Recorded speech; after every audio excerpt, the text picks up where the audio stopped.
이제 예수님께 십자가의 형벌이 확정이 되었습니다. 불의하고 불법적인 이 빌라도의 법정을 통해서 유대 종교 지도자들은 예수님을 죽일 수 있는 이 불의한 법의 허락을 받은 것입니다. 오늘 말씀은 로마 군병에게 희롱을 당하시는 모습과 또 십자가에 못 박히신 예수님에 대한 말씀을 기록하고 있습니다. 먼저 27절에서 30절을 보시면, 이에 총독의 군병들이 예수를 데리고 관정 안으로 들어가서 온 군대를 그에게 모으고 그의 옷을 벗기고 홍포를 입히며 가시관을 엮여 그 머리에 씌우고 갈대를 그 오른손에 들리고 그 앞에 무릎을 꿇고 희롱하여 이르되, 유대인의 왕이여 평안할지어다 하며 그에게 침 뱉고 갈대를 빼앗아 그의 머리를 치더라. 자, 그들은 온 군대를 모아서 이 총독의 관정 안으로 데리고 갔고 그곳에서 갖은 모욕을 주었습니다. 자, 이러한 모욕은 사실 예수님만 받은 것이 아니었고 당시에 이 로마의 법정에서 사형이 언도된 죄수들, 특별히 유대인 죄수들에게 더욱 가혹하고 수치스러운 폭력을 주기 위해서 행해졌던 관례였습니다. 일제치하의 우리나라를 생각해 보면 될 것입니다. 이러한 희롱도 죄수를 다루는 하나의 과정이었죠. 잘 훈련되고 수많은 전투 경험이 있었던 이 로마의 군병들이 사람을, 그것도 죄수로 확정된 이 죄인을 어떻게 다룰 것인지를 잘 알고 있었을 것입니다. 고문에 능했을 거고요, 사람에게 고통을 주는 법을 잘 알고 있었을 것이고, 어떻게 하면 극한의 수치심을 갖게 만들 수 있을 것인가를 너무나도 잘 경험하고 훈련된 사람들이었을 것입니다. 특별히 예수님께는 다른 죄수들과는 특별히 다른 이벤트가 준비되어 있었습니다. 그것은 바로 예수님의 옷을 벗기고 왕의 옷을 상징하는 홍포를 입히면서 왕관 대신 가시관을 그 머리에 씌우고 왕의 권위를 상징하는 홀 대신에 갈대를 손에 들린 것입니다. 그리고 군병들은 그 앞에 무릎을 꿇으며 유대인의 왕이여 평안할지어다 이렇게 희롱하죠. 여기서 끝내지 않고 침 뱉고 갈대로 머리를 쳤다, 성경은 기록합니다. 누가 만일 내 얼굴에 침을 뱉고 내 머리를 친다면 여러분 기분이 좋겠습니까? 결코 그냥 있지 않을 것입니다. 더욱이 내가 힘이 있다면, 이 모든 상황들을 모면할 수 있는 능력이 있다면 가만히 있겠습니까? 몇 배로 더 갚아주지 않겠습니까? 자, 그런데 지금 예수님은 그 모든 수모와 희롱을 당하고 계시는 것입니다. 마치 생을 포기한 사람처럼 로마의 군병의 모든 조롱을 그대로 다 당하고 계십니다. 그 이유가 무엇입니까? 예수님이 인생을 포기하셨기 때문일까요? 아니면 이제는 더 이상 보여줄 능력이 다 소진되었기 때문입니까? 그것이 아니죠. 예수님은 겟세마네 동산에서 군병을 향해 칼을 휘두르는 베드로를 향해 너의 칼을 칼집에 도로 꽂아 넣으라 이렇게 말씀하시면서 지금이라도 내가 12군단이나 더 되는 천사를 동원할 수 있다 이렇게 말씀하셨습니다. 여기서 말하는 군단은 6,000명의 단위의 군대를 의미하는 것입니다. 앞서서 빌라도 관정 안으로 소집된 온 군대의 단위를 의미하고 있습니다. 자, 그렇다면 예수님은 지금 자신을 붙들고 있는 이 군대보다도 12배나 더 되는 숫자의 천사를 소집할 수 있는 분이십니다. 그리고 천사 하나가 감당할 수 있는 사람의 수는 우리의 상상을 초월하는 것이죠. 자, 그렇기 때문에 주님이 굳이 자신의 능력을 드러내지 않으셔도 로마의 군병들은 얼마든지 제압될 수 있는 존재였습니다. 그러면 왜 이렇게 능력이 많으신 분이 천사의 수종을 친히 받들어 하실 수 있는 분이 왜 희롱과 침뱉음을 몸소 당하고 계신 것일까요? 이것이 바로 죄로 인한 형벌의 일부였기 때문입니다. 죄인들이 당하는 마지막 결과는 수모와 조롱당함입니다. 우리는 예수님이 받으신 형벌을 묵상할 때 십자가의 고통 정도로만 집중하는 경향이 있죠. 그러나 예수님이 십자가를 지시기 이전의 모든 과정은 사실 죄의 형벌이었습니다. 사람들의 시기, 적대감, 모함, 거짓 증거, 배신, 억울한 판결, 옷을 벗기는 수치심, 가시관에 찔리심, 비웃는 희롱, 침뱉음과 매맞음과 채찍에 맞으심과 십자가를 지시고 골고다를 오르시며 끝내 십자가에 못 박히시고 창에 찔리시는 그 모든 과정, 그리고 무덤에 머무신 그 모든 순간들이 다 죄의 형벌이었단 말입니다. 그리고 그 어느 것 하나도 사실 예수님에게는 쉬운 일들이 아니었습니다. 그러므로 우리는 고난주간을 통하여 예수님이 당하신 이 형벌의 모든 상황들을 낱낱이 묵상하고 있는 것입니다. 이것은 죄로 인한 결과가 얼마나 참혹한 것인가를 우리에게 잘 일깨워 줍니다. 이 모든 것은 다 우리가 받아야 될 형벌이었습니다. 그러나 주님이 우리를 위하여 몸소 당하신 것입니다. 그러므로 여러분, 우리가 인생을 살아가면서 때때로 사람에게 시기를 받기도 하고 미움을 받기도 하는데요, 여러분, 그것 때문에 너무 힘들어하지 맙시다.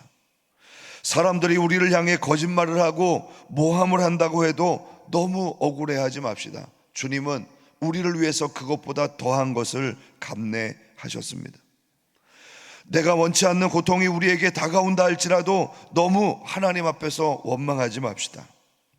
우리는 이 모든 것을 조금 맛볼 뿐이지만 예수님은 단시간에 이 모든 형벌을 한 몸으로 받아내셨습니다. 이것이 주께서 죄인된 모든 인간에게 베풀어 주신 은혜이며 사랑이며 그리스도의 고난의 신비인 것입니다. 이제 예수님이 희롱을 다 받으신 후에 십자가의 형벌을 위해 골고다로 오르십니다. 32절 끝에 보면 끌고 나가다라고 하는 이 말은요, 마치 짐승을 끌고 나간 것 같은 이미지를 가지고 있습니다. 그러니까 사람에게 대하는 방식이 아니었던 것이죠. 그리고 예수님의 두 어깨에는 자신이 매달려야 할 십자가가 지워졌습니다. 당시에 십자가의 형이 집행되는 곳은 이 모리아산 정상에 있는 골고다라고 하는 언덕이었는데, 죄수들은 이곳까지 자신들의 형틀을 지고 가야만 했습니다. 이 십자가는 예수님께서 마땅히 건장한 청년으로 얼마든지 지고 오를 수 있는 그런 무게였죠. 자, 그러나 이것은 예수님에게 힘든 일이었습니다. 왜 그랬을까요? 바로 예수님께서 이 십자가 형벌 이전에 당하신 고난 때문이었습니다. 바로 예수님께서 이 십자가 이전에 얼마나 가혹한 형벌을 받으셨는가를 너무나도 잘 보여주는 것이죠. 주님은 지난밤 고문과 폭행, 그리고 40에 달하는 채찍의 형벌을 받으셨습니다. 그러므로 이 십자가의 형태를 지고 옮길 수 없는 것입니다. 그래서 예수님의 십자가를 대신 져줄 사람이 필요했죠. 32절입니다. 나가다가 시몬이라는 구레네 사람을 만나매 그에게 예수의 십자가를 억지로 지워가게 하였더라. 십자가가 정말로 무거운 형틀이었다면 이 로마의 군병들이 여러 사람을 착출했겠지만 단 한 명에게 지웠던 것을 보면 이 형틀은 사람 한 명이 지기에 충분한 무게였을 것임을 우리가 짐작해 볼 수 있습니다. 자, 오늘 예수님의 이 십자가를 대신 졌던 이 구레네 사람 시몬은요, 이 북부 아프리카 키레나이오스라고 하는 도시의 출신입니다. 자, 이 지역은 지금의 트리폴리라고 하는 지방에 해당되는 도시인데요, 당시에 많은 유대인들이 이주해서 살았던 장소였다고 합니다. 자, 그러니까 오늘 이 구레네 시몬은 이 사람이 아프리카 사람이라는 의미보다는 바로 유대인으로서 이곳에 이주하고 있었던 사람이었다는 의미입니다. 자, 그러니까 경건한 유대인이었던 것이죠. 그는 바로 유월절 절기를 지키기 위해서 예루살렘을 우연히 방문했다가 바로 형벌을 받고 있는 예수님을 목격하게 된 것입니다. 그리고 그 자리에 이 구레네 시몬의 입장에서 본다면 정말 재수없게 이 죄인의 형틀을 대신 져주게 된 것이죠. 내가 어디에 있는가, 내 자리는 어디이고 나는 무엇을 해야 될 사람인가, 이거 매우 중요합니다. 경건한 구레네 사람 시몬은 우연하게 그 자리에 있게 된 사람입니다. 그러나 과연 그가 우연히 그냥 그 자리를 지나가게 된 것일까요? 우리는 이것을 우연이라고 말하지 않습니다. 그는 예수님께서 십자가의 형틀을 짊어지고 너무나도 힘겹게 골고다를 향한 그 죽음의 길을 가는 것을 보고 외면할 수 있었지만 그곳에 있었습니다. 아이고, 이 유월절 이 절기에 왜 이렇게 험한 일이 일어날까? 나는 경건한 사람이니까 저 멀찍이 아니면 다른 장소에 있으면 좋겠다, 이렇게 생각할 수도 있었지만 그는 그 자리를 떠나지 않았던 것이죠. 그리고 그 십자가를 대신 지라고 말하는 로마의 군병들에 의해 거의 강제적으로 그 십자가를 대신 지게 된 것입니다. 때로는 내 의지와 상관없이 어떤 십자가는 대신 지고 가게 되는 것도 있습니다. 우리가 공동체로 함께 있다 보면 우리 형제의 자매의 어려움들을 함께 나누어지기도 하지 않습니까? 자, 그러나 내 의지가 아니었다고 대신 지게 된 십자가라고 그 십자가가 아닌 것이 아니라는 사실이죠. 그것이 내 의지와 상관없이 시작된 일이라 할지라도 그것은 바로 주님의 고난에 함께 동참하는 일이 되는 것입니다. 사실 구레네 사람 시몬의 자리는 바로 시몬 베드로와 같은 제자들이 있어야 될 자리가 아니겠습니까? 자, 그러나 제자들은 다 도망가고 그 자리에 있지 않았습니다. 우연히 그 길에서 이 주님의 십자가를 만나서 그 십자가를 대신 지고 갔던 바로 사람이 이 구레네 사람이었던 것이죠. 그는 그러므로 이 계기를 통하여 믿음의 사람이 되었고 그 또한 주님의 부활 이후에 주님을 증거하는 사람이 되었던 것입니다. 마가는 오늘 이 사건을 기록하면서 한 가지 설명을 덧붙이고 있는데 그것은 바로 이 시몬의 아들들에 대한 기록입니다. 마가복음 15장 21절, 마침 알렉산더와 루포의 아버지인 구레네 사람 시몬이 시골로부터 와서 지나가는데 그들이 그를 억지로 같이 가게 하여 예수의 십자가를 지우고.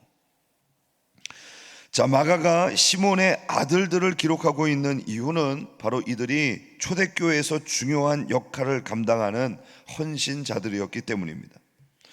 자, 그러면 시몬의 아들이 어디에서 언급되고 있는 걸까요? 바로 바울이 기록하고 있는 로마서에 등장합니다. 로마서 16장 13절, 주 안에서 택함을 입은 루포와 그의 어머니에게 문안하라. 그의 어머니는 곧 내 어머니이니라.